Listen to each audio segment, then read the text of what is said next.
Welcome to the Practice Squad podcast. My name is John. I'm joined by my co-host Mark, and there are officially, unfortunately, 2 weeks left in the NFL season. Well, But, 3 if you count the Pro Bowl. Oh yeah, because we're all Which just is a totally total strapped joke. in for the Pro Bowl, right? Dude, the Pro Bowl is a joke. Well, then look, and I don't think this was really on our schedule to talk about because it's so irrelevant. But I like that they changed the format.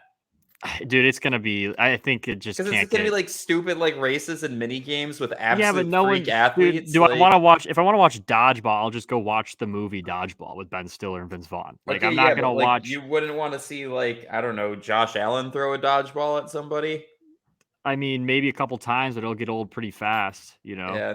Well, you know what they should look into doing to add to the mini games is do boxing or something like that.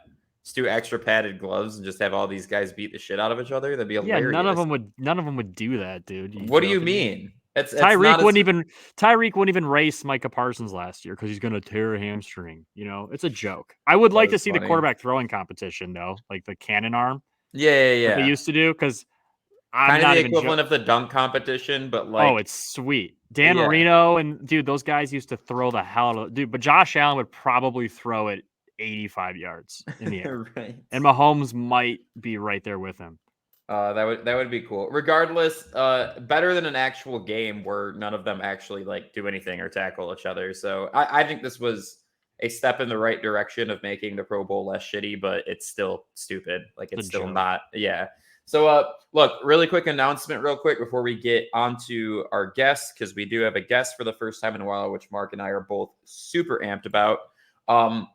But for AFC NFC Championship, Mark and I are going to do our first Practice Squad pod live stream. So we're for sure going to be live on YouTube, and very high chance that we're going to be live on Instagram and Twitter all at the same time. So you can tune in anywhere that you guys follow us on social media. We're going to be going live 2 o'clock, which is an hour before 2 o'clock Eastern, which is an hour before the Eagles-Niners game starts. And we're going to go into probably about the first quarter of that game. And then we might do a second live stream kind of in between the games as well into KC Bengals. So it'll be sweet. Come hang out. If you leave comments, we can interact with them real time. We're also going to be bringing some of our friends onto the show as we do that. So it'll just be guys watching ball, hanging out, just a bunch of guys being dudes. Better. What's better than that? Nothing better, but it should be fun. It'll be entertaining to say the least. I'm going to play some bets, so I'll be sweating out some bets. I know John's going to as well. Yeah, we'll be talking odds, all that good stuff. Exactly. Oh, yeah. All right. And, obviously, Mark is generally the guy that has all the awesome football connections to get our guests on. So I'm going to let him intro, but we have a GVSU legend and now aspiring coach, Matt Centers on. Mark, you got anything else to say? Dude, you said it. You spot on. Linebacker at Grand Valley, was a teammate of my brother's there. I've had the pleasure to hang out with him, party with him. Very entertaining. Was a great player. He's now student assistant coach for Grand Valley. And we're excited to have him on. He's also a huge Bangles fan. Little Houday Nation. So let's get him on. Let's see how he feels. Relevant stuff to talk about. See how he's feeling. He's probably feeling pretty good. Centers, how we doing, man? Not too bad. How are you guys? We're just living the dream, man. Yeah, we're probably not as happy as you are, though. Oh yeah, Bengals in the championship. Nothing better. Are you getting used to that, Centers? Is that going to be like a? They're just fun to watch right now, man. It's you kind of don't even look at the games. You just enjoying watching them play. So obviously, like the Lions, Cincinnati's been a shit show of a franchise for pretty much your whole life, right? Yeah, the Marvin Lewis era, man. That's what I grew up on, the Marvin Lewis era. Yeah, that's not a fun era to live up, you know what I mean? So how does it feel? Because I just want to know, because me and John envy that, right? And I feel like the Lions are getting close to having our coming to moment, but you're already living it. I mean, you have your guy. You got Burrow. You got some dudes around Burrow. You were in the Super Bowl last year. A lot of people are saying this is your year to win it. I mean, what does it feel like? Are you just dude, the next 20 years, I'm just going to be chilling, talking shit to everybody? Yeah.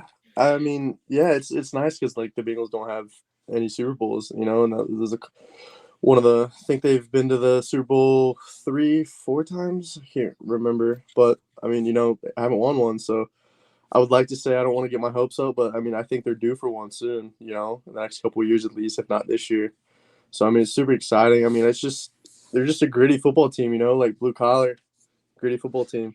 Yeah. And, similar to kind of how the Lions season was under Dan Campbell the first 2 years, right? Like, I think everybody kind of counted him out that first year that Joe Burrow kind of came onto the team. And then obviously he tore his ACL, ended his season short, but you can kind of see like sparks that something was different.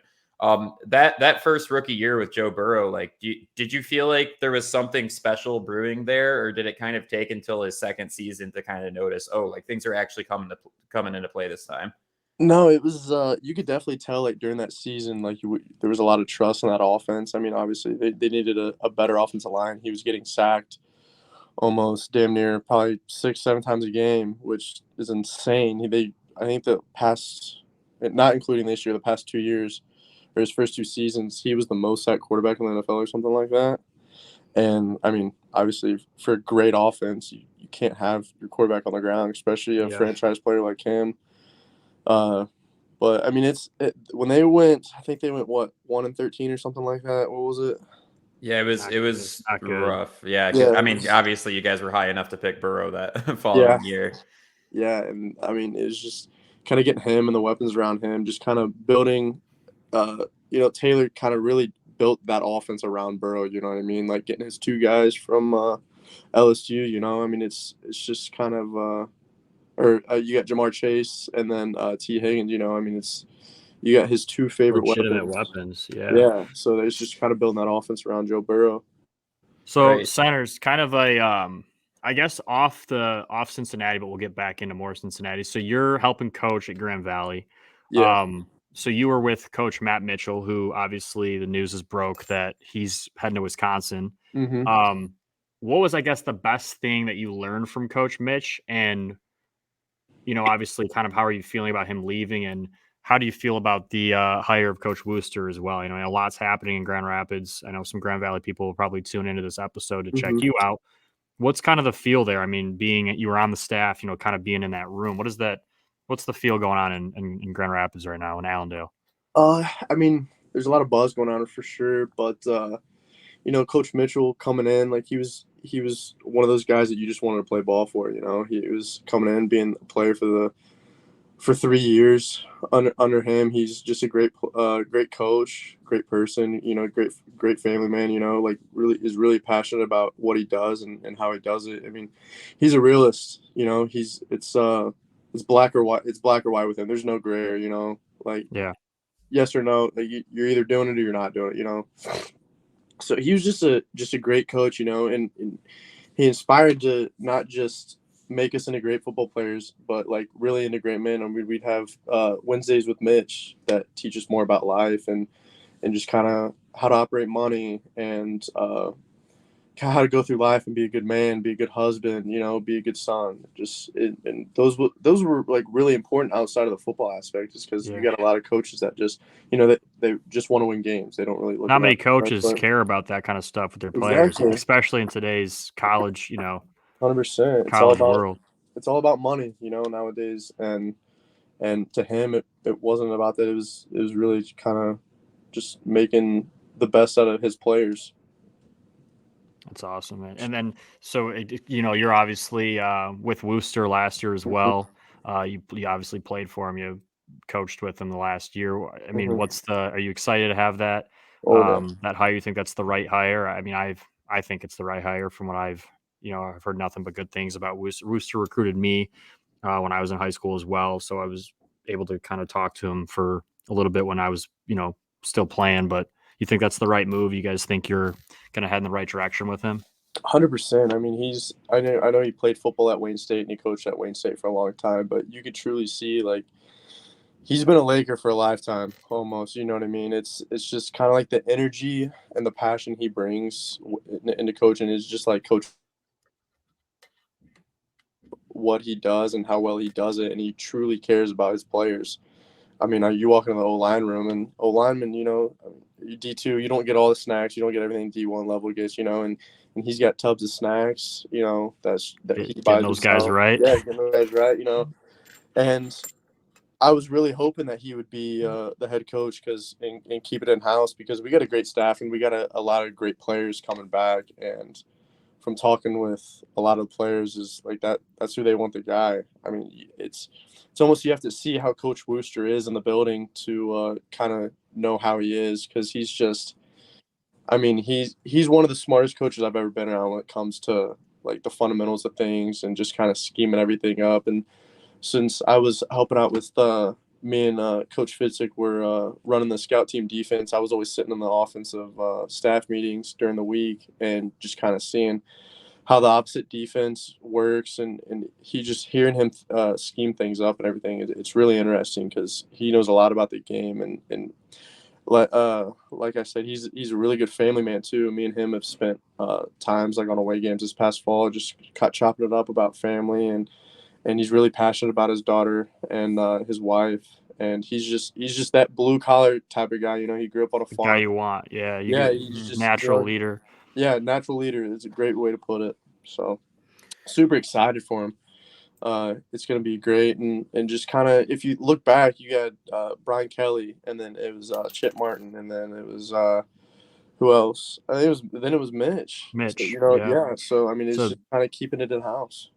Yeah, and all those coaches have gone on to have great success, and Exactly. There's definitely a coaching, sprout. Mm-hmm. Grand Valley guys have become, household names, so. Yeah, and that's great continuity because it's probably, a safe way to kind of keep up that success for sure. And then, I kind of got a question just as far as continuity goes, right? Former guest on the show, Steven Roncelli. So how's dealing with that handful, both as a teammate and a coach? Steve's my best friend. I'd say like here, like we're all really close, but I think like me and Steve get along. We get a lot of the same values and everything. We just both crazy guys that just enjoy to have fun and just want to see other people laugh, And so, I mean, Steve's like, it was really good. Like we were good to like separate the friendship from like football and back home and everything. But I mean, we still have our moments. But I mean, just seeing him on the field on game days, it's really exciting to watch your best friend, and even with Cole and Abe and Cade and everybody, because we're all super close. Just watching your boys go out there and just ball out. I mean, it's a great feeling because like you're sitting on the sidelines and I miss playing and everything, but I enjoy coaching so much better, and just watching them from a different aspect. It's really enjoyable. But they don't call him Wild Boy for nothing. He gets on the field. He's a wild boy. John, what you don't know though is Centers is pretty damn wild as well. He's calm and collected when he needs to be. He can turn it on and off a little bit. Well, that's the thing is Stevie just radiates. Stevie's insanity. Stevie doesn't have much of a off switch. Centers can like be proper when he needs to, but when he wants to be, those two are a nightmare. So together. Like, how do you feel like you see the game differently as a coach too? Like, do you feel like there's like I kind of wish I understood this at a better level when I was a player too? Like, do you feel like there was kind of like a transition there? I mean, there's times where like, because I think football comes down to like there's a certain amount of like schemes and just kind of preparing everything, but at the end of the day, dude, you just got to go out there and ball. Like just go out there and be a wild man and play football. And just it's when you're 6 inches in front of your face, you know what I mean? When you're one-on-ones, and if 11 people can do that, then your team will be unstoppable. But yeah, it's seeing it from a schematic standpoint, like Coach Lewis, that man is always in the lab and he's always cooking up something different. So it's really interesting to see how those coaches act, and you don't really see that from a player's perspective on like the late nights at the football center and everything like that, and just breaking up film and just the little details that come into it. You as a player, you walk in and you look at the film, you see like, okay, like this is their tendencies, but like as a coach, you just kind of look back, you got to see the little details, like back in the old days, the pressure points on the fingers, man. If the knuckles are white, then he's coming downhill. If they're not, then he's pulling. It's just kind of like little things like that. It's really cool. Yeah. Has that affected, Matt, how you've watched the game? Like, with teams you're not like any way related with, like when you're just watching Cincinnati and Buffalo. Like I found like the more I learned as a player. Then obviously I've gotten into coaching as well. But the more I learn, the more it's like more intriguing to watch the game. And I like look for things that I never used to look for when I'm just watching football casually. Like when I'm watching Cincinnati and Buffalo, I knew pretty early on in that game, like, holy shit, like they can't stop them. Like if they don't change something on defense, this is not going to be a close game. Yeah, that first drive right away. Absolutely. Like Buffalo didn't adjust, and I'm like, this is going to be a very long day. You know, like, No. did you feel that? Like, did you see that early on watching that game? Like, oh shit, we got this. Like, Yeah, Cincinnati's gonna 100%. roll. I actually didn't watch the first quarter. I was on my way home from my girlfriend's house, but she had or not she. Yeah, but like watching that game, like I mean, from watching it from a player, like as a player, you just watch it and you're just kind of enjoying it, hoping there's big plays. But like seeing it outside of that, and like as a coaching aspect, you kind of look like, oh, well, what are they going to run to this coverage? What coverage are they in here? They ran this play to this coverage. You know what I mean? It's just kind of So that's usually how I look at it. Yeah, and how do you feel about? Yeah, sorry, I was just gonna ask, like, how do you feel about Eli Apple kind of slack John on Twitter a bunch too, and like as a fan, are you like, yeah, like talk your shit? He's the are you worst, like, come on, he's man? the worst. Yeah, I'm I mean, Eli Apple, we played at Ohio State, was a really good ball player at Ohio State and everything, you know. Played at New Orleans, was a decent ball player, and I think he actually bettered himself when he came to Cincinnati, in my opinion, you know. I'm not a huge fan, like, playing, it's different. Like, I mean, I like to talk my shit every now and again, but I also, like, you got to act like you've been there, dude. Like, Cincinnati, they're starting to get the respect they deserve, but they're fully not getting the respect they deserve. You know what I mean? Like last year, I mean, every game they were underdogs, and going into the Chiefs this next coming week, I mean, they're underdogs. So I just like, dude, just shut your mouth, go out there and play ball, get the dub on the next one. Like, it's one thing if like Burrow talks shit, right? Because like, he's backed it up. He does he's Joe more. Cool too. Eli Apple's like, he's the liability on that defense. Like, he's the guy who's been on 4 teams in 7 years. You know what I mean? And he's talking shit to one of the best receivers in the NFL. It's easy to talk shit too once you've won.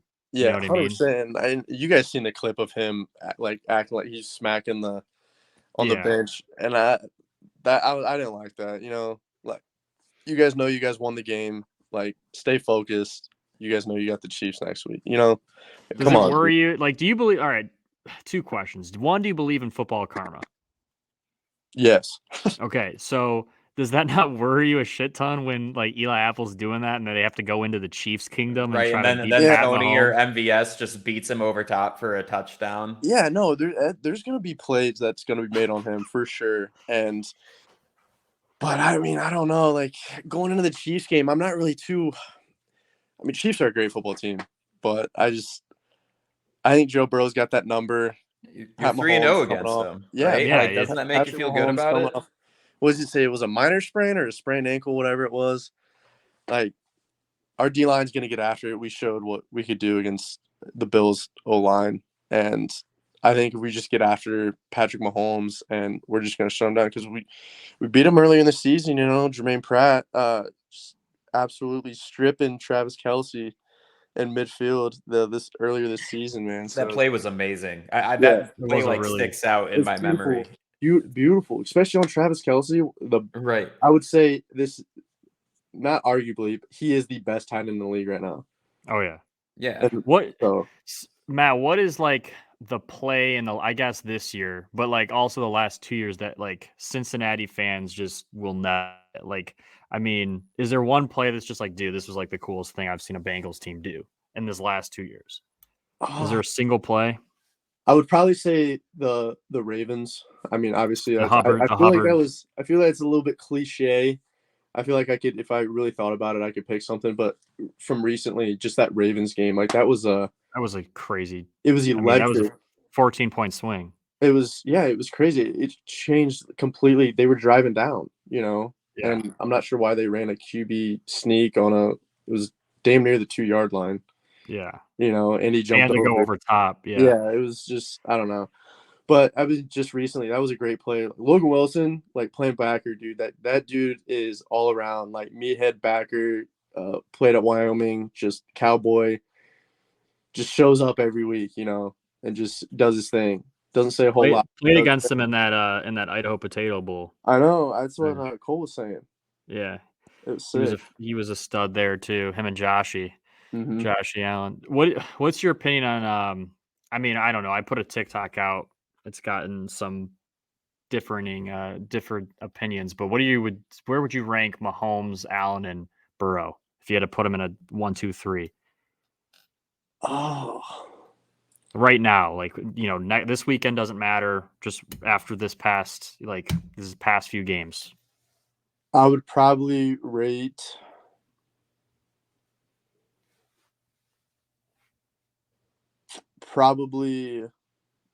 Mahomes just because he's a playmaker. Like he has a strong arm and he's a playmaker. He just makes plays. He's a ball player. And then I would say probably Joe Burrow, and then Josh Allen. Like that's how I had it too.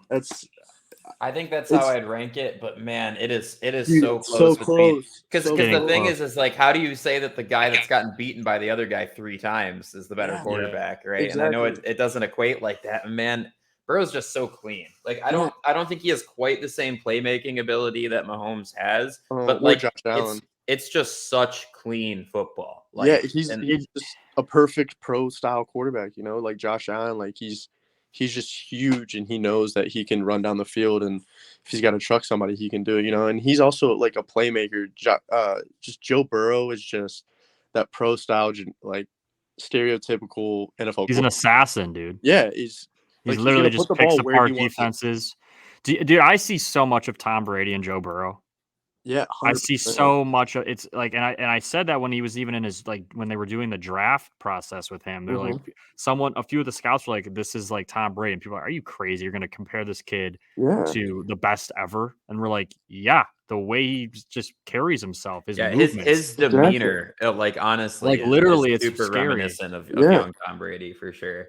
Not a bad thing to have in your back pocket, Center. No, definitely not. Not at all. And I'm glad they spent some money on some really good O-line this year. Last year they were the number 1 team or the second to last team to most sacked in a season, and that's horrible. So you couldn't imagine if they were middle of the pack or if not top of the pack. You know what I mean? Right, and they started rocky.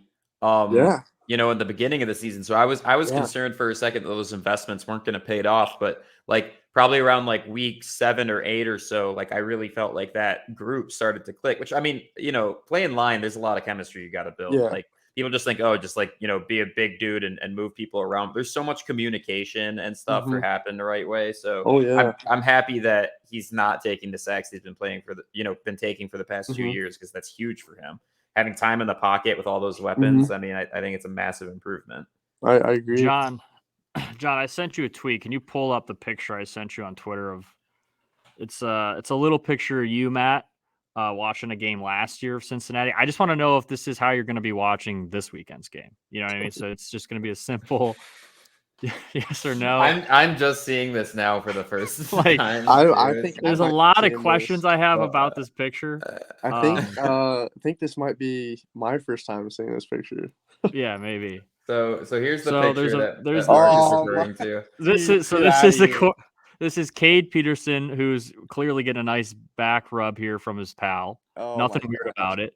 The flag in the back doesn't represent anything that's going on. No.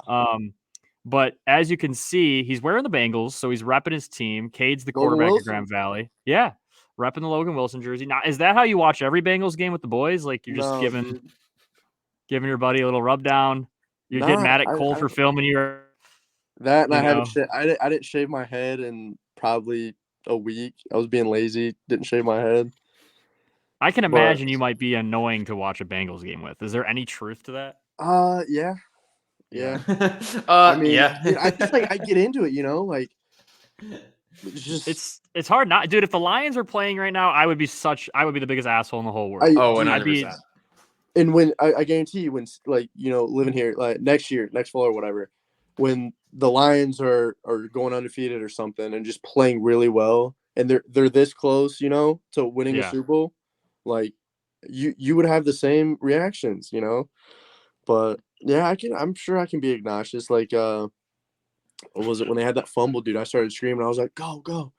But I mean, I think any football fan on Yeah, the face that's of the just- earth would have been going absolutely nuts during Yeah. that play, anyways. Mark, that was kind of a bold thing for you to say there, or like pull up there, because if you remember correctly, freshman year of high school, we had a line of the entire football team, probably 30 of us, all giving each other back massages. There's nothing wrong. I mean it. There's nothing wrong with a good back rub. It's just No, the concept you gotta of a help the back boys rub out sometimes on your boy with a gay pride flag right behind it.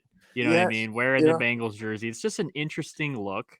Yeah, and I was up on the backrest. I wasn't like my legs weren't wrapped around him. There was nothing weird going on. Which was an option though, if you know. He's our starting quarterback, dude. You gotta keep that make arm sure his loose, shoulder's make sure good. he's He's all got the right. golden arm. He's got the golden arm. I mean, you could ask just about anybody too. You know, like I got hands like a masseuse. Like, like I just don't hand those out to anybody either. Right. Putting a lot of muscle into it. We get it for sure. All right, Matt. I think last question before we let you go, which I think I'm already going to know 50% of your answer. But what's your Super Bowl predictions and who's going to make it happen? It's going to be Eagles and Bengals. Bengals win by 3. By a very phenomenal. It's going to be one of the best Super Bowls in the last 20 years. Who would you rather see between the two, San Fran or Eagles? Obviously, I know you said Eagles you think you're going to see there, but who's more beatable in your eyes? I think the Niners are. More beatable. Kind of, you got a rookie quarterback. He's 22 years old. You know, that defense is going to get straight up after. I mean, San Fran's got some playmakers, but that D line is Cox is going to get through the line. He's gonna punish that quarterback, and I don't even know who their backup quarterback is. They're what, third string? They're on their third string. I don't know who their I don't even know who their backup is. I had to look it up too. It's a 37 or 36-year-old guy. I didn't even recognize his name when I saw it, but he's been in the league for a minute. So And Matt, the last thing I'll have you do here for us, you said that they're going to win by 3 against Philly in the Super Bowl. Can you just? I'm assuming that means a game-winning field goal. Yeah. You know, so paint me the last. I just want you, in your words, the last 2 or 3 plays of the drive. What's going to happen? Just if you close your eyes, like, this is what I'm seeing. This is your vision. All right. So we're gonna go. You know, probably less than a minute left. I'd like to say, you know, Eagles just chewing clock out on their drive. They end up scoring. You know, defense couldn't get a stop. So offense, Joe Burrow and his offense, they go down, drive down the field, and it's going to be less than a minute and a couple quick outs, you know, saving some clock. Chunk yards. Trying to get down, like it's tied up, you know, and they're going to drive the field, just chewing clock. They know that just a field goal wins it. They trust McPherson, and Joe Burrow's going to scramble for about 30 yards to get him in a field goal range. Okay. He's going to use the legs. All right. Yeah, he's going to use his legs, you know, because they don't expect it, you know. Yeah, the legs feed the wolves, man. Yeah, and then McPherson's going to hit a game-winning field goal. Bengals win Super Bowl. All right, we're going to hold you to that. Yeah. If this right happens, if this is even remotely close to what actually happens, you'll probably be pretty famous. So, yeah, we got the prediction right there. We got it. I'll be blacked out. So hey, we really appreciate you coming on, talking football, and we're really excited to see him to take on KC in the AFC Championship. Should be exciting. Yep, no doubt. We wish you the best of luck, man. We wish you the best of luck, but I think he might have some issues with Mahomes coming in. That's just my thoughts. We'll see what happens. But we'll see. Matt Centers, everybody. Yep, I appreciate you guys. Thank you. Peace. Yep. See you guys. Have a good one, Matt. Yep. Good dude. Good dude. Good sign. Absolutely. Yeah, we'll have to maybe get him invited to that live stream too. I think we're just gonna have a lot of our former guests on for that. Anyways, just send them all links so they can come hang out, talk ball. Obviously, I mean, look. I hold the Super Bowl obviously very near and dear to my heart. Every football fan does. Should be a damn holiday. It should be, or the Monday after, or whatever. Yeah. This right here is the best week of football, though. The championship. It's the 4 best teams. You're getting Super Bowl quality games without all the advertisements and the fake fans and the whatever. Like it's the take, most John. football weekend. It's a hot take, but I can get behind that. Okay, like think about it, right? Like I'm always amped for the Super Bowl. Don't get me wrong, but like Okay, everybody's bringing their family and girlfriends around, and those people don't care about football as much as the guys that are watching it every week, right? There's a lot of distractions, right? Some of them good, some of them bad, right? You got squares, you got food, that Rihanna. You got the halftime show. You're getting advertised to like you've never been advertised to in your life, right? This is probably the most advertisements you watch in some people like those sitting. though. No, they're fun. Don't get me wrong, they're fun, but that's not football, True. right? It's true. But this week you got the 4 best teams in the NFL, and they all have the Super Bowl to play for, so they're playing their hearts out. I mean, like just take last year's games for example, even, right? Yeah. Like you had a divisional matchup, and then you had the Bengals at KC as huge underdogs. Like, yeah, it was, I don't know, in a crazy comeback. Yeah, I mean, you're onto something. I can get behind that. I mean, I anytime I can sit and watch, like 8 hours of straight ball instead of 8 hours of commercial filled, halftime for an hour filled. Got to listen to some like my mom talk about to my sister about how much she loved that Budweiser commercial. Like, I don't need that. You know what I mean? Like, yeah, I just a want to lot watch of distractions. Exactly. Yeah.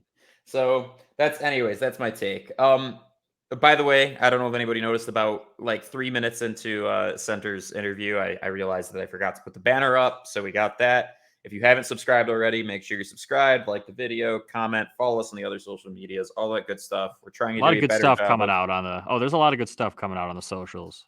Yeah, we've been at it, and like it's kind of weird because I don't even think we talk about all the success that we have with the short stuff. But Mark and I's clips and like hot takes on TikTok and YouTube do a lot better viewership wise than the podcast does, and it's interesting because like obviously this is like a long form podcast. We're not expecting 10,000 people to sit and hear us bullshit about football for an hour and a half. But like we go on TikTok and we've had a couple videos get like probably over like 100. Yeah, we've had a 5 couple or 6 in the 100. tens of thousands, but then we've had a couple 100,000 viewed videos too. So it's cool. So make sure you follow us on there and keep up there. And all of it's obviously good for the main podcast too, So of course, that's at least how I see it. John, we covered some of the Cincinnati game, right, a little bit, but I think we got to talk Buffalo a little bit about what's going on there. I mean, totally. Centers was able to give us a good side piece there on the Bengals, but what's going on with the Bills? So put it this way. Every single Bills playoff loss thus far under this McDermott Allen era has been from defensive meltdowns. And I think the first 2 games, Allen to some degree was able to try to like will themselves back into being relevant for those games, obviously, especially last year against KC. That might have been the best football game I've ever seen in my entire life. Up there. But there's only so much you can do. And it's weird because like beginning of the year, that defense plays lights out. And I think you could say that for the past 3 years is that their defense, when the offenses are less experienced, right? It's just aggressive downhill football, and it's a lot for somebody to handle. But then as it gets later into the year and the offenses start, wisening up to what defenses are doing, it's a lot easier for them to get picked apart, especially if the offense they're going against is really clean and disciplined, which is what happened, in my opinion. And it did not help, obviously, that the Bills' offense was really sputtering out pretty much since the beginning of that game in the first place. But really, defensively speaking, like they did not hold up their end of the bargain. So that's my take, right? I know it was a little lengthy, but I'm just curious how you kind of respond to that. I'm totally with you on the defensive side of things being an issue. I also just have wondered, and every year it just seems like it's the same thing. Josh Allen is asked to do so much for their offense, and when he's not able, the one time that he's not able to do everything, they struggle. They don't have any consistent, legitimate running game outside of Josh Allen. They actually led the league in average rushing yards per attempt in the regular season, but that was a fake stat because it was Josh Allen scrambling, and that's not real like rushing attempts. Singletary and Cook were not holding and it up. wasn't even necessarily their fault. Like they don't call run plays. They call so many pass plays. They get so, Josh Allen happy. And listen, if I was a play caller and I had Josh Allen as my quarterback, I'd probably want to let him sling the thing around as well. But you got to establish some kind of a running game outside of your quarterback scrambling. And in the games that they've lost, over the last few years. Yes, their defense has let them down, but also if they can control the clock and run the ball a little bit and help their defense out, Totally. it goes hand in hand. But the Bills, there's been a lot of conversation about whether they're missing pieces. Like, they're not missing any pieces, man. I mean, they had a home game in the playoffs in the snow against a team that they could have beat. They were favored to beat by 6 points. They had everything in the world to play for, all the motivation in the world. And I mean, I just don't understand how you lay a dud like that. It's just, Yeah, it's especially not a at personnel home, issue. in front of your crowd. Yeah, and again, like we've seen the signs of at least the Bills just getting sloppy at points, right? Like, and you got to protect the rock, especially in the NFL, right? There's no team, with I guess the exception of the Jaguars at the beginning of the playoffs, there's no team that can be reckless with the football and still win games like that. And that isn't even necessarily what, cost the Bills this past game, but what it does is kind of show, like, a disciplined football team versus a less disciplined football team. Oh, yeah. And like the whole reason the Bengals won that game and have a chance against KC is, again, they're one of the cleanest football teams that I have ever seen play. They keep penalties to an absolute minimum. They protect the freaking football. They've gotten a lot better at protecting their quarterback, and they play disciplined defense, and they don't bite on bait and stick with their assignments, right? Unless you're Eli Apple. Unless you're Eli. Yeah, which he will do. Totally. Yeah. I mean, I know we've hated on both Eli Apple a decent amount. More Jalen Ramsey than Eli Apple. Oh, because Jalen Ramsey is a stud. I mean, Eli Apple, like, he got beat, had a rough year this year. I would say he had a below Eli average Apple's year this year, but Eli Apple's a joke. Ramsey is leagues better than Apple, and they talk the not same even the amount same- of shit, and that's why I get annoyed by it. Yeah. Yeah. Well, okay, quickly, and I know this is only a rumor right now, but like there's a lot of push from the Lions fan base that we should use. I don't want our second round pick or our first round pick to get Ramsey. I don't think that's a good idea. That's what I was going to say. Is because after watching him play this season, I think he cares about his bags way more than I think he cares about actually being the best corner in the league, which is fine at his stage in his career. That does happen. He I think cares about himself more than he cares about his team, which also does happen at this level. But then the one thing that goes with that is then you have to perform. And I don't feel like this year he really performed as well as a top corner in the league should be performing. The biggest thing about that, John, is I don't think it's necessarily an issue of whether he's going to perform. I think he would come and he would be our best defensive player right away. I like, that's just who he is. That's who he's been his whole career. What I'm worried about is the culture fit.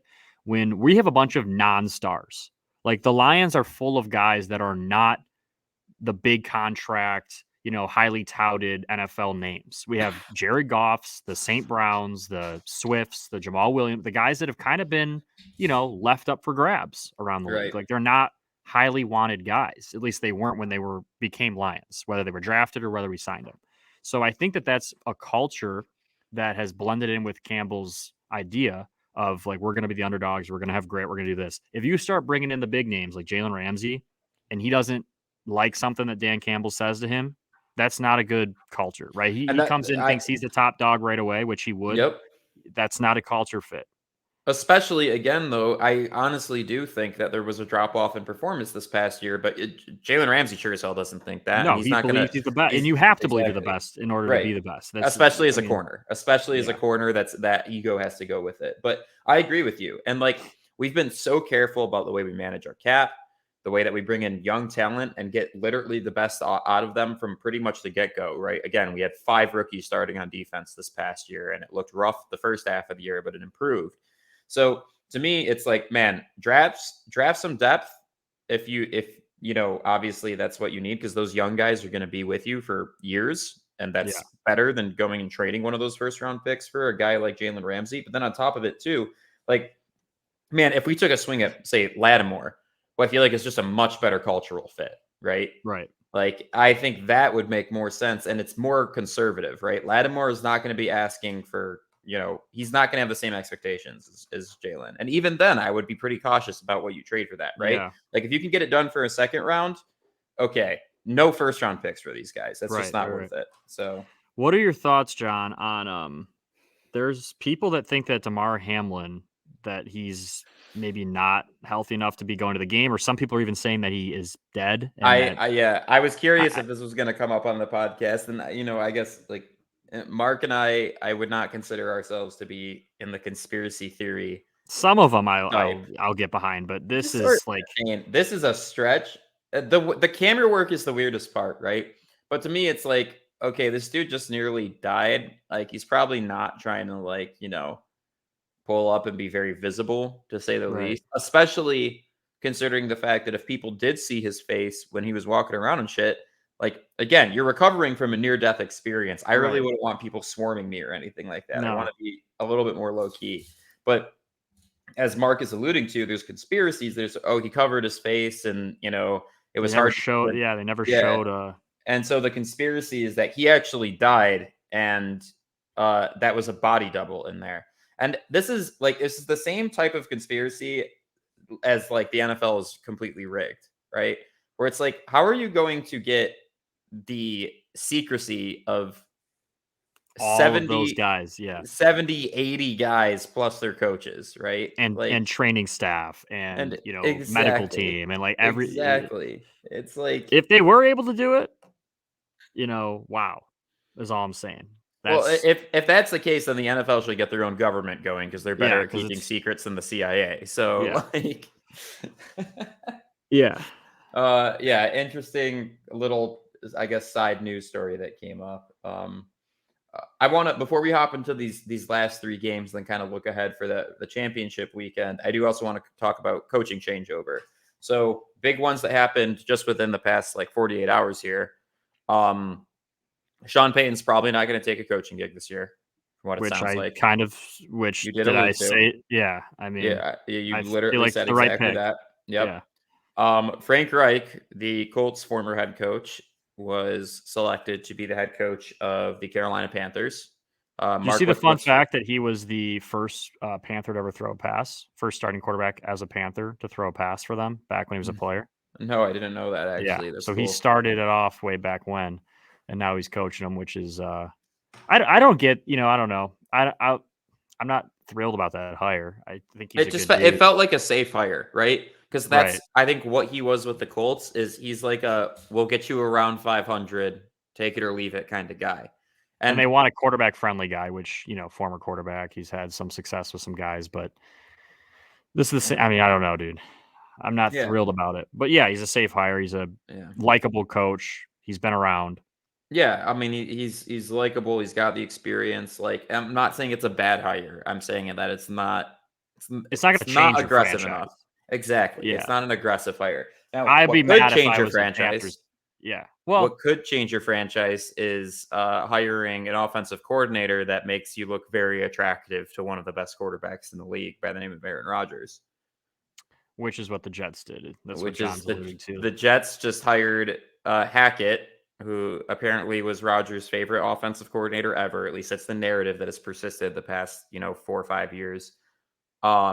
As the OC.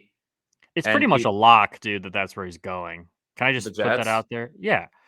You think that they hired Hackett, you don't think that had anything to do with that hire? No, I think it 100. I think they're the Jets owner or GM or whoever literally said, like, yeah, like, what do you want? 2 first rounders for Rodgers? We'll make that happen. Like, we'll get Hackett, that figured out. I think in that interview it went a little bit like this. So what happened in Denver? It was a shit show. Okay.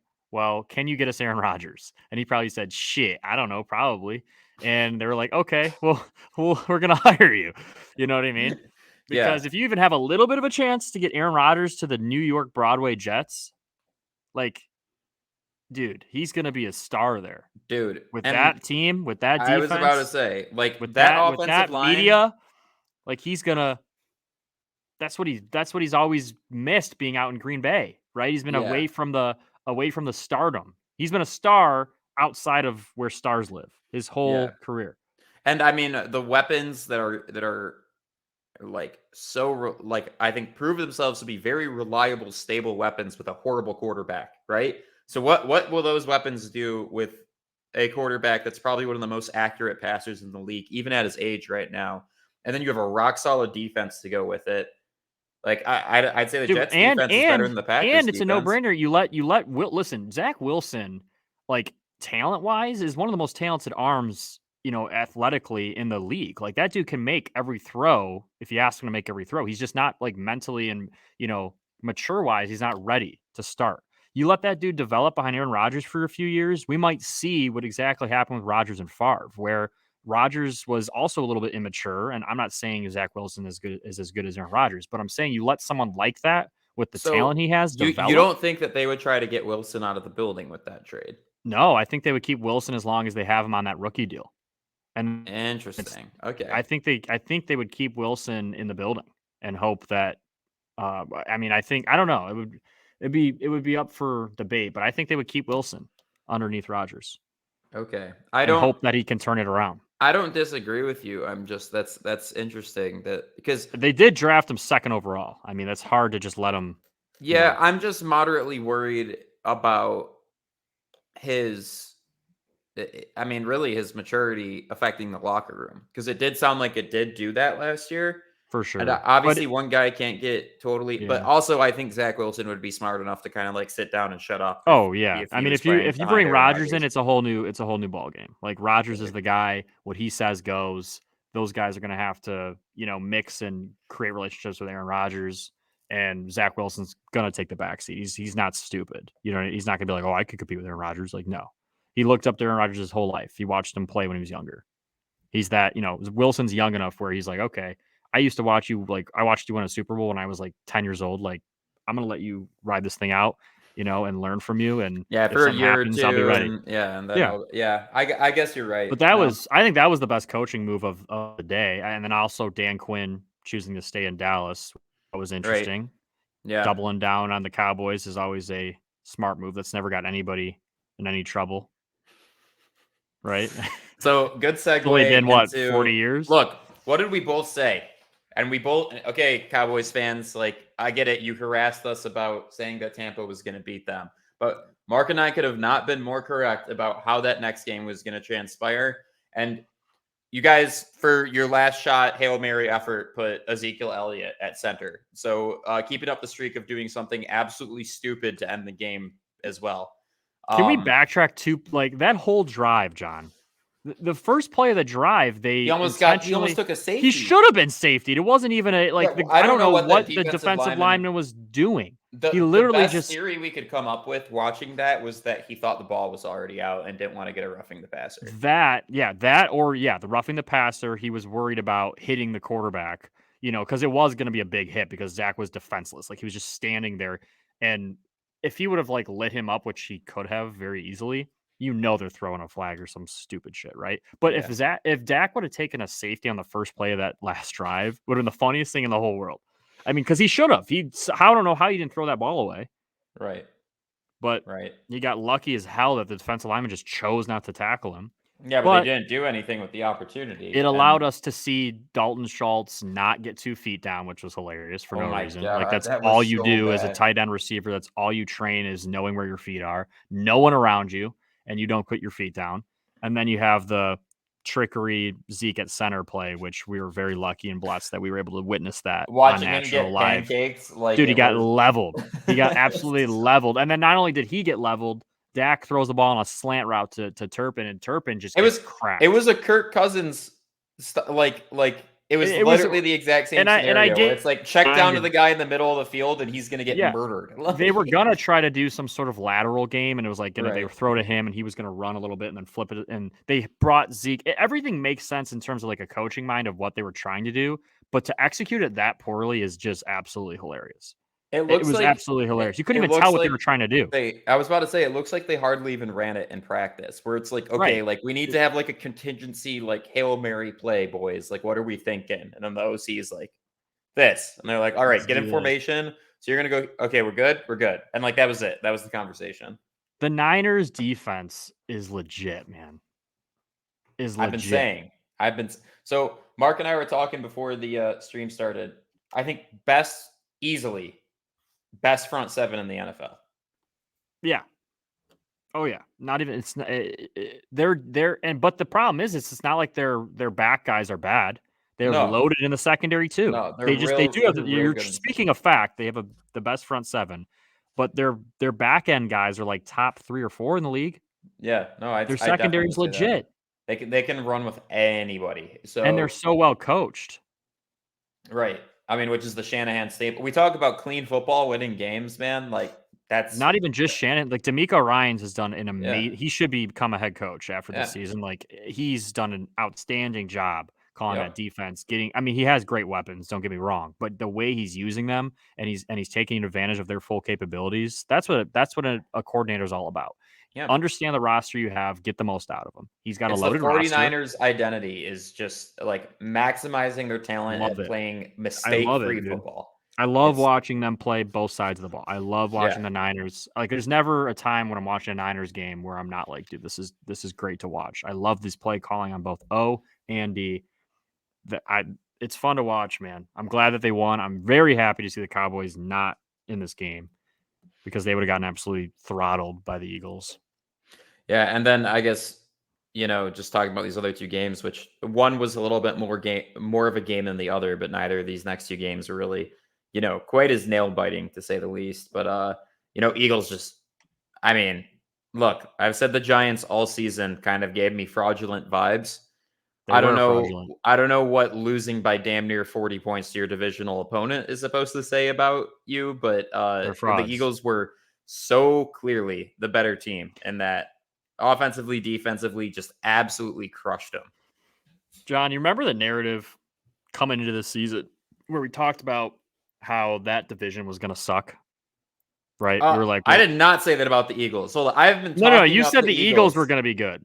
Yeah. But we were worried about the Commanders, the Giants, that they were going to be horrible, that the Cowboys were a very iffy team, right? And we were like, wait, this is like the best division of all time, right? For most of the season, they had the best, like literally the best record a division could possibly have. And then the whole time we were like, the Giants aren't that good though, right? And they kept winning games and they found a way to somehow beat the Vikings, who just ended up being more fraudulent. But here's the thing, when fraud meets fraud, someone's got to win, right? So then we're like, oh, wait, the Giants could actually compete. And then they go in and they were fraud the whole time. They just were able to hide long enough until they met someone legit. They had to play, which is exactly what the Cowboys got away with too. Let's not make a mistake. And I'm going to keep digging at them because we hate the Cowboys here on this podcast. But also, the Giants got lucky enough to play the worst defense, not just in the playoffs, in the NFL. Literally, statistically, they finished the regular season, as a worse defense than even the Lions. They do not have a secondary. They let up big plays, big passes all the time, all season. And so the Giants got to play that.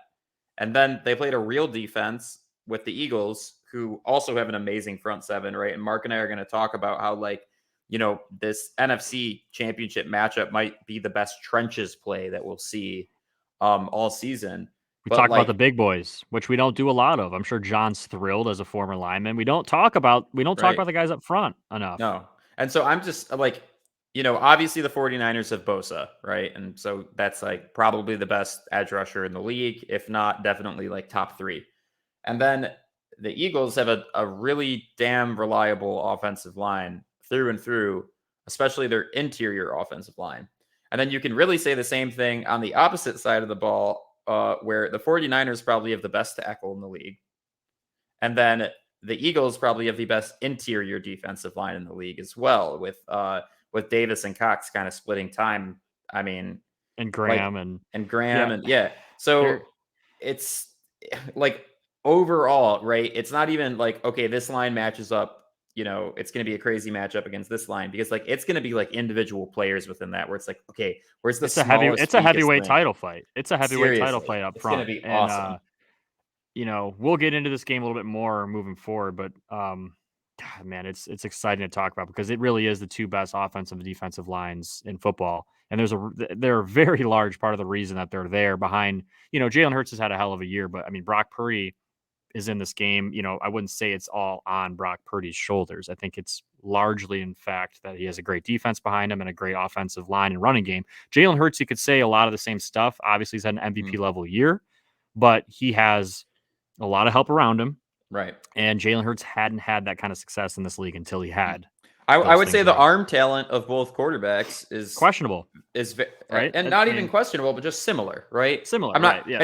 It's not the arm talent of Joe Burrow and Pat Mahomes. That these quarterbacks do not have that arm talent. What they have is a system with a lot of really good weapons, and all they do is their job when it comes to throwing passes. And then Hurts obviously has also the added benefit that he can easily rush for 100 yards a game too. He did that a lot during the regular season. You put the four quarterbacks in a room and you say two of these are not like the other. Can you figure out what the difference is? And it's not hard to tell, right? I mean, and you can look at the the rookie deal and that whole thing, right? And that matters, right? There's been a lot of talk about being able to win Super Bowls while your quarterback's still on his early career deal where you're not have to pay him a shit ton of money. And that's legit. I mean, we've seen that happen not just in the last few years, but that's happened. That's then you get that out of Burrow right now, right? I mean, he's still on his rookie deal, and he's probably the best quarterback in the league. So and you see the benefit that adds, where you can load up on weapons, or in the Bengals case, load up on making sure that franchise quarterback doesn't get murdered every single play. So yeah. Man, I'm all excited. Are we ready to get into this weekend's games, John? Or I mean, KC beat the Jaguars. That's all I got to say on that. We can't talk about the injury. I guess would be something we can. Which a lot of people are saying is a dirty hit. Listen, it's football, man. He was like part of when you're trying to tackle someone. Like if you take someone's legs out, they'll go down. Like that's just part of how you tackle people. It's like he's not trying to make a play. They're not going to gently you're playing an aggressive sport. He's not in that moment thinking, "Oh, this is the the franchise. This is the face of the league. I want to tackle him softly." He's not doing that. He's just trying to get him on the ground because that will help his team win the game. Right. And softening up, and for those who haven't played football, like softening up for even half a second at any point during a play could literally dangerous for you. Play. And it can injure you. It can actually make everybody more injured. It's a sport where literally it is a safety precaution to go all out 100% at all times. Because if you don't and you let your guard down, that's where the serious injuries can really happen. And I agree like in boxing or fighting, right? There's like sparring, right? Or like we're not actually going to kill each other. In football, there is no such thing, man. Like if you're like you got to go. Like it's more dangerous to play that half-ass. Yeah, absolutely. I mean, it was. I always remember like the kids that were afraid to like run the Oklahoma drills back when you and I were playing together. It's like, dude, those are the kids that got freaking murdered. Destroyed. And it hurt a whole lot more, I promise you, to like soften up when someone's tackling you than to try to meet that force. Yeah. So I don't know. I guess just that's kind of how physics works out, especially when you're playing football. And again, like this is by some like of the like nicest guys on earth, or like nicest guys in the NFL will still like also have emotions run hot and like push or shove or try to punch somebody on the other team. It's like, it's not because of the fact that like they're like naturally like violent people that are looking to hurt other people. It's literally they just because play of the a fact violent that, sport. Exactly. You are doing something that requires that mentality, and sometimes that releases into other things. And I promise you, like none of those guys really like unless you're Lattimore and Mike Evans. None of those guys leave the field and like hold grudges. Like it's just kind of like what happens when you're in the moment and you're heated and shit like that happens. So, John, I think we got to talk about this before we get into this weekend's game. What Patrick Mahomes did in terms of toughing it out. Okay, like that. He just turned into a pocket passer. I'm not a huge Mahomes like fan. I've never been I'm a Josh Allen fan. I've been on this podcast the entire time we've been doing episodes. We know. Okay. We know. I've never we've given Mahomes some flowers here and there, right? We've given him some credit. What he did, I'm sold. I'm sold, man. That was a nasty injury. It was not any sort of exaggerating. He was legitimately that was a legitimate ankle sprain. I've tried to play not only football but basketball through sprains. It is not easy, man. And especially when you're a quarterback that wants to move, and that's where you're most comfortable is when you can have that escapability. The fact that he didn't even hesitate, he stayed in the game, could barely move, could barely even get in the backfield to give a handoff. They take him out of the game because they can tell he's struggling. Andy Reid doing what Andy Reid's supposed to do, saying, listen, we're not putting you back in there. You can't move. Him saying to Andy Reid, dude, F that. I'm going back in the game. That's just like an assassin, badass mentality, dude. You're not taking me out of this game. It means more to me than, the next guy. I need to be on the field. And then for him to jog his ass back in, get cleared, jog back out, and then play well and win the game on one leg. dude, like I'm sold. Not only that too, but somebody pointed this out, and I think it's an even more like profound point based off of what you're saying. Is he was taking a ton of snaps under center too when he did that, right? Usually, Yeah. if a guy's leg is messed up in that situation, they're taking all of the snaps out of shotgun so that he can just take his hand Catch off it and and- then yeah. do his reads and throw the ball without having to move a ton. To take that under center, like that's an entirely different Dude, level he of ran the badass, too. ball. He ran the ball early in the third quarter and was skipping and then dove forward for like that dude.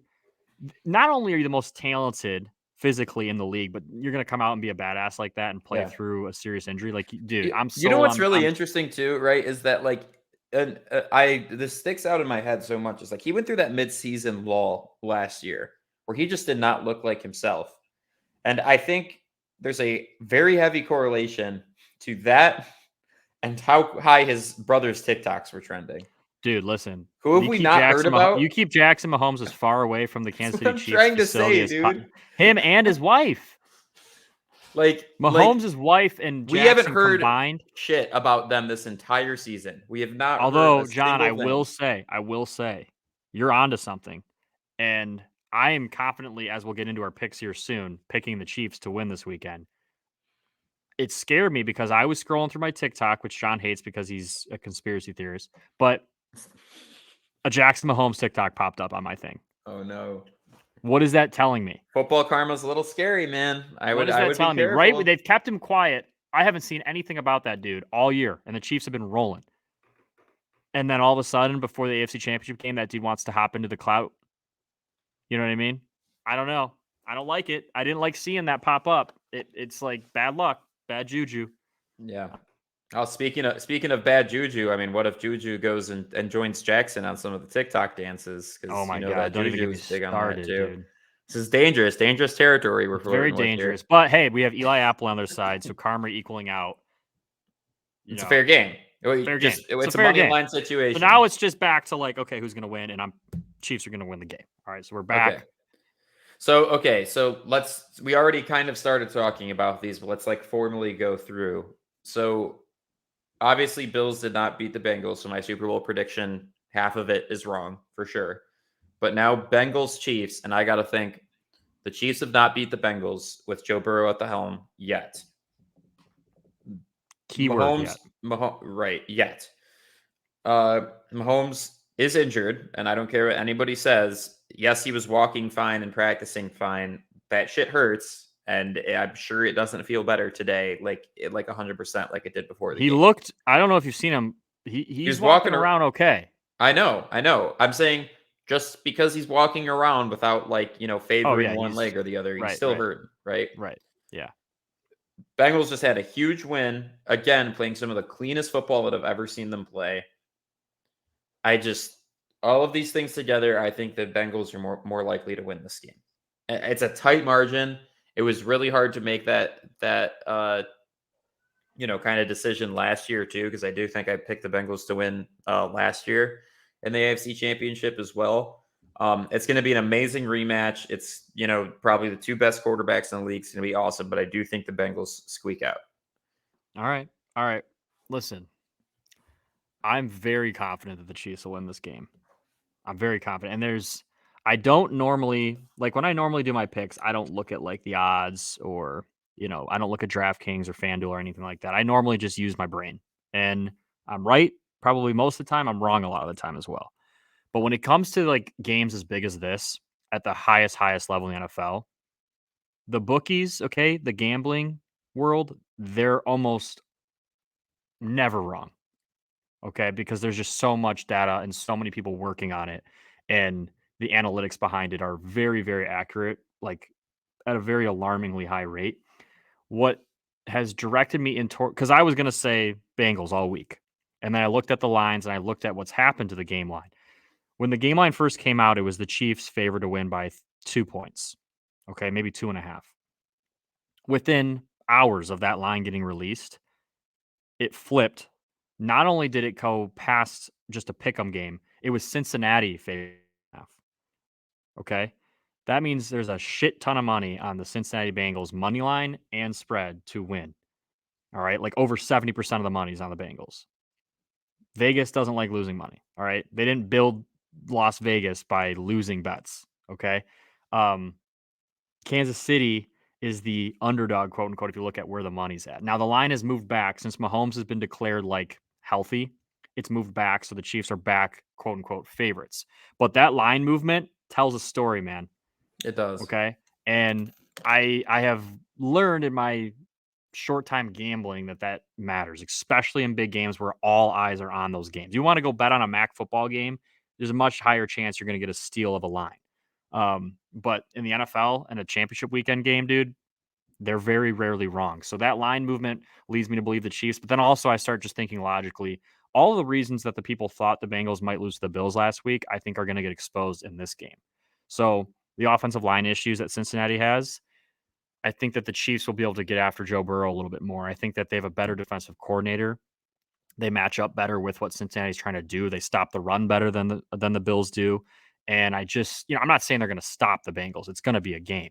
But I just think that it's going to cause them more issues. It's not going to be as easy as it was against Buffalo to just move up and down the field. And good, like caveat there, like everything Mark and I say about both of these games, like these are going to be games. Like they're going to be games. Yeah, I don't think either of us are very confident in the sense where we can like both be like, oh yeah, like this is a lock. Like all four of these teams are absolutely incredible for their own reasons. And we're talking like little bits and pieces and why one team might be better than the other. But yeah, no, I am confident enough to say that the Chiefs is a lock to win. I'm not saying that they're going to handle. I will say it's a lock. I think the Chiefs are going to win at home. I think Mahomes is going to come out and look absolutely, completely normal. Like he's not even going to look like he was injured. I think he's gotten the treatment all week. They're going to have him braced up, taped up. I think he's going to look like normal Patrick Mahomes. And I think that he's got the edge. He's got the, okay, I haven't beaten Joe Burrow. He's got the home field advantage. Arrowhead's one of the toughest places to play. Andy Reid's a super smart coach, right? They've been in 5 straight AFC championship games, right? So I crazy. think everything, I don't know, man. If Joe Burrow pulls this off, I'm going to have to come and eat my humble pie here, but I think the Chiefs are going to get it done. I really do. I think I'm damn confident in it. For I was going to say, I wouldn't be as confident, but the way that the points are moving makes me really confident. That's why I'd say it's a lock. Fair enough. And then Eagles Niners, right? We already previewed this by saying, look, both of these teams have incredible, like both of them, I'd say top 5 in the league, offensive and defensive lines. And for that reason, this is probably going to be my favorite game that I've watched out of any of these playoff games, is because like the big boys are going to be going at it this entire game. And then I'm more looking forward to this game. Yeah. Honestly. Oh yeah. And then you add in the fact that you got 2 young quarterbacks surrounded by weapons, right? Absolutely every single one of the guys that are a part of that supporting cast are playmakers and have shown that throughout the entire season. I would probably favor the 49ers offense, but it is tough, man, going in either direction. I like Debo, CMC, and Ayuk and Kittle. Like, I mean, that's ridiculous, right? And then defensively, I would say the Eagles probably have one of the best defensive backfields in the league by having, CJ Gardner Johnson and Darius Slay. Like, yeah, they're these teams are loaded, man. Like both of these teams are disgustingly talented and very well coached.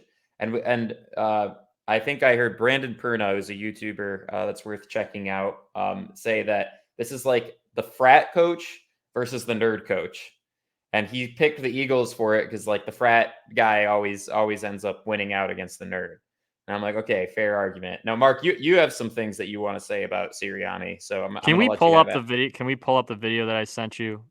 You're gonna have to scroll a little bit to find it. But okay, what John's pulling up, guys, is Sirianni is acting like it's the WWE when he's out there coaching. I mean, he's finding the camera after a big play and he's nodding his head and like licking his lips. Like, dude, look at this dude. Does it not make you want to either love that dude or punch him in the face? I mean, I feel like he's like deserving of a beatdown, dude. Oh, and he's got a potty mouth too on that sideline. Like he's been caught a bunch of He's like, times. you Like see the guy jawing behind him, this Jack dude, probably a strength coach. He's like, after every touchdown, he's like chest bumping this dude, like, oh yeah, like I know what I'm doing, like, and listen, he would be a super fun coach to play for. He's had a ton of success, but that's the kind of coach that if you're winning games, no one's gonna talk shit about you. He's the most Philadelphia coach I think I've ever seen in my Dude, entire life. exactly. And the people of Philadelphia, like, listen, no offense, but like I'm hearing like you guys are kind of assholes in Philadelphia. You know what I mean? Like I've heard over there. I've heard some tough stuff about those fans. Like they're not exactly welcoming. Oh, dude, win or lose, it's like, hey, we should burn down the city. Yeah, like that's the vibe in Philly. Philly people are crazy. But yeah, man, I feel like Nick Sirianni I think he's ordered up his humble pie, man. He's had his fun. I think that the 49ers are going to go in there and beat them. I think that Shanahan's a smarter coach. Yeah. I did not make a pick. I think the 49ers are going to the Super Bowl. Yeah, I do too. And I just feel like, I posted a TikTok, go check it out. It talks about why you want to bet the parlay Chiefs and money line Chiefs and Niners both to win. It's the best odds you're going to get. I think it's like plus 330 of all the possible Super Bowl pairings, which is fishy. But I just think that the 49ers will win this game, not because of like, they're not going to like dominate them. It's not going to be like that. But I just think that what the Eagles have done offensively all year, no one has slowed them down except for really the Washington Commanders. Like when Jalen Hurts is healthy, no one has slowed them down except for the Washington Commanders that 1 week where they kind of fell apart. And that was just because they couldn't establish a consistent running game and they had to rely on solely Jalen Hurts. And I'm not talking just like not being able to run the ball off play action stuff. I'm talking like their RPO game. That's why Jalen Hurts thrives, is like the RPO stuff. And John, I don't know how familiar you are with like the RPO stuff, but the RPO stuff is, yeah. I don't know as much football as you, but I mean, I do like, have a podcast that I dedicate like, a lot of time to. I know. So. I'm not even saying. I feel like the average football, like the RPO, is so new. You know what I mean? That a lot of people miss what's actually happening with it. I know that you're smarter than the average person. Well, okay, football, so really, it's that new because I was always under the assumption that like this was kind of like the college standard for like a long time. And it's just kind of leaked its way into the NFL. It's leaking this way. I mean, like it's like newer in the NFL, especially at the rate that it started to creep its way in, and everybody's kind of doing it now, but no one does it at the rate that the Eagles do, and no one does it as well as the Eagles do. And I think part of the reason they do it so well is because they have a dominant offensive line, and Jalen Hurts is the perfect quarterback to do it with. Right. But the thing with the RPO, though, is when you play against a team like the Niners that play a lot of zone coverage, and they're able to do that because they can commit their studs to stopping the run. They don't have to bring the safeties down to help, tackle. You have Fred Warner basically making every tackle that he needs to make. You have Bosa disrupting everything in the backfield, whether it's a pass or run. Because of that, I think it's going to throw off the timing of these RPOs. The reads aren't going to be as clear and easy. I mean, it was literally like they were practicing against the Giants. I mean, it was so easy. Like he would just ride a mesh, pull the ball, throw it to the tight end, got her just wide open. It was like it was practice. I mean, it was probably easier than what it was in practice for them. When you play against the Niners, I think they're the team that's built to stop. You're not going to get away with that. And then also, and obviously, like, we're talking right now, like how a defense matches up with an offense. And so like what I'm about to say next isn't like obviously 1-to-1, but then you look at the Niners, right? Shanahan is the king of play action. And like, in my opinion, like you take an NFL offense that's built on RPOs versus an NFL offense that's built on play action wins every time, right? Because if you run that correctly and you can get that run game established, which I don't think I've seen the 49ers fail to get the run game established the entire season. Play action against Dallas, honestly, but it was a little bit at points, but they got it going. And that's the part that's so deadly about play action is the fact that if you stick with it, that second half, and we saw this with the Lions all season too, because they use play action incredibly well. Right. If you stick it through and you get to that second half, like the sky's the limit with what your offense can do usually, because the defense is too tired to be able to just continue to honor that and respect that. I'm with you. So you trust the play action in a big game, young quarterbacks, right? You trust the play action plays, and if consistently run the ball over making the proper read and having successful plays on RPOs at a Yep. higher rate. Like what's going to Right. hit at a higher rate, of success in that game? You're right. It's going to be the play action and just normally downhill running the ball, establishing your dominance, right? And I think the Eagles will try to do a little bit of that without RPO early on, but I just don't think they're going to be able to just jam the ball down the 49ers defense. They're going to have to go to their RPOs. Right. And the one thing that has me hesitant, though, is how good the Eagles' interior defensive line is, right? Because that does scare me. Right. It does scare me. But the Eagles have had some teams run the ball on them. I mean, the Packers ran the ball on them pretty successfully on that. The Commanders in that game that they lost to them ran the ball well. The Giants had a few games in the regular season where they ran the ball. Like, there's been some teams that have been able to run the ball on the Eagles. Right. I don't know, man. I just feel like the 49ers are going to get it done. I think many people are. I think the vast majority, in fact, I know the vast majority is moneyline Eagles, which is just another reason to fade the public. Don't do what everyone else is doing, especially in big games like this. I've learned it the hard way. I just think the 49ers are going to get it done. I think we're going to see the 49ers and a Chiefs rematch in the Super Bowl. And I mean, I don't know. I think the winner of the NFC game is going to win it. I just think that they're better rosters. Like, obviously, their quarterbacks are nowhere near the levels of the AFC quarterbacks, and that's all we've heard all season long is the AFC, the AFC, the AFC. But these two teams are legit. Right, and that's the thing that I think is the past 3 years has kind of been the narrative between the AFC and the NFC. Is I'd say the AFC is generally more competitive and has generally better quarterbacks at the helm. The NFC tends to be more top heavy, where you have 3 teams that are in a league of their own, and then everybody beneath them is garbage. And I think if you watch the playoffs, that's exactly what you got playoff wise, right? The AFC games are a lot tighter, a lot of stud franchise quarterbacks. And then these NFC games have pretty much been blowouts. Like the team that is worse than the other team, it was pretty clearly obvious from the beginning of the game, the quarterback play in the AFC is ridiculous, just stacked. And then you look at the NFC, but then who's won the last couple Super Bowls? Right. You know what I mean? NFC teams. Right. It's interesting. I think we have 4 really good teams left. We have 4 very different teams left. Some great coaches, some superstar quarterbacks, some no names.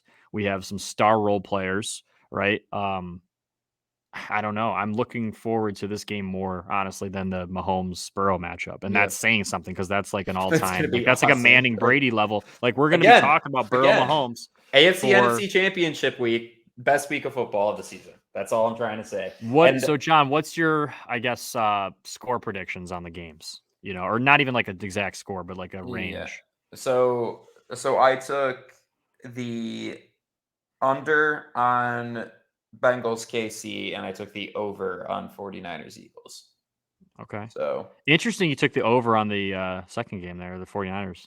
I just think both of these teams are going to score quite a lot of points. And even though I think both these teams are incredible defensively, I think it's going to be like one of those tit for tat kind of situations, right? And I think it's going to be it's not going to be so many field goals. It's going to be touchdowns when scoring does occur. So that's kind of what influenced that decision for me. I'm going to take the under in both games. Okay. I just think these defenses are going to come to play when it matters most. We're going to see some more field goals rather than touchdowns. Just because of, the field gets smaller and smaller, the defense is going to become sharper and sharper. So that's kind of my logic behind that. But I think we have 2 really good games. Yeah. And hey, I got to applaud ourselves here too. I think that was the most football talk that we've done on this podcast. That was legit. Yeah. That was legit. So, you got into the play action RPO debate. Yeah. Love that. I'm sure you've had that one, next to your dad a couple times over the years. So yeah. A million times. So the Petrito family, I would say, is the they carry the torch for the veer in the state of Michigan. Is that a fair argument to say that the triple option is just staple by the Petrito family? Right now, I mean, it was an Anise thing to begin with, and we'll actually have an Anise on here as a guest next week. But you guys are related, right? My cousin Tony Nese is the defensive coordinator. He's going to come on next week at Ferris State. His uncle is the head coach, he's the veer godfather of the state of Michigan. That's what I'm trying to say. That's not my uncle. Okay, got you. That's Got his you. uncle, not my uncle, but we're My very bad. close. And my dad learned most of what he knows from Tony Anise. Okay. So the Veer, but he's now coaching in college. So we are keeping it up, I would say, in the high school level.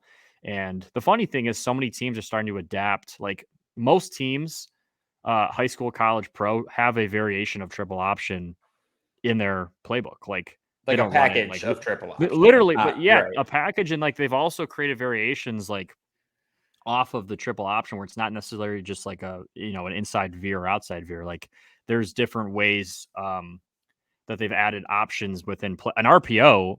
A lot of the time is a triple option. Like what the Eagles Right. do a lot of. It's just You'll a triple see them do option this. with a pass. It's a triple option with the pass as the third option. Right. Jalen Hurts can also pump fake and tuck it and run. That's the second option. The first option would be to hand it off. So Right. you see, like the Eagles are running triple option all the time. You just don't necessarily see him run the balls often because it's usually either give or throw. Right. Right. Which you'll see him do down the red zone probably 10 times in this game on Sunday. Like you'll see him zone read, pull it, and then he'll run. And then if they don't guard the tight end, he'll flick it to him. And if they do guard the tight end, he'll tuck it and run in for a 4-yard touchdown. Like they do that all the time. Right. It's very hard to stop. Right. And yeah, and not only am I stoked to have your cousin on, but then at some point in the off season here too, we're definitely gonna have Mark's dad on because and not only is he a very bright guy and an amazing speaker and somebody I literally grew up under, but he's a great football mind to have on and kind of be an advocate for the triple option, right? Because I think over the years people have gotten less and less respect for the veer, and then Adams football, showed that no, it doesn't matter. Like you can run it against basically anybody, and if you run it right, you win games. Simple as that. So. Yeah. Anyways, sorry, got a little bit carried away there with it's championship stuff. weekend, John. Like I don't think people are gonna blame us for getting carried away. I'm excited, man. I'm excited. We'll do this live stream. We'll get anybody wants to join in. We're gonna bring on if people are super opinionated and want to get on. Get in the comments. Get in the. We'll have. And we'll send you a link and bring you on. We'll send you a link and bring you on. We're gonna get the guys together. We'll get anyone in there. We'll hear what people have to say. If people place any bets or anything, put it in the comments. We'll try to sweat it out with you. If you want to ride with me and John, Chiefs and 49ers, place a little wager and ride with us because I got a feeling that's what's gonna hit. That's what's gonna happen. Yep. So yeah, make sure to follow us on socials to kind of stay updated on that. We are going live at 2:00 Eastern time, and we will be staying live until probably around the conclusion of the first quarter. So we'll be watching the game in tandem with one another, kind of reacting to what we're seeing to start the game. So super looking forward to it. Hopefully everybody has a nice next couple of days, and I hope you're as pumped as Mark and I are for these matchups this weekend. We've made it this far, John, right? Championship weekend, it's been quite the journey, but we're here. 4 best teams, and we're going to see who the 2 top last teams are here pretty shortly. I'm excited to see it. Let's go, baby. We'll see you guys next time. Or no, we'll see you guys Sunday. See you guys in a few days. Yeah, we'll see you guys in a few days. That's exciting. Peace.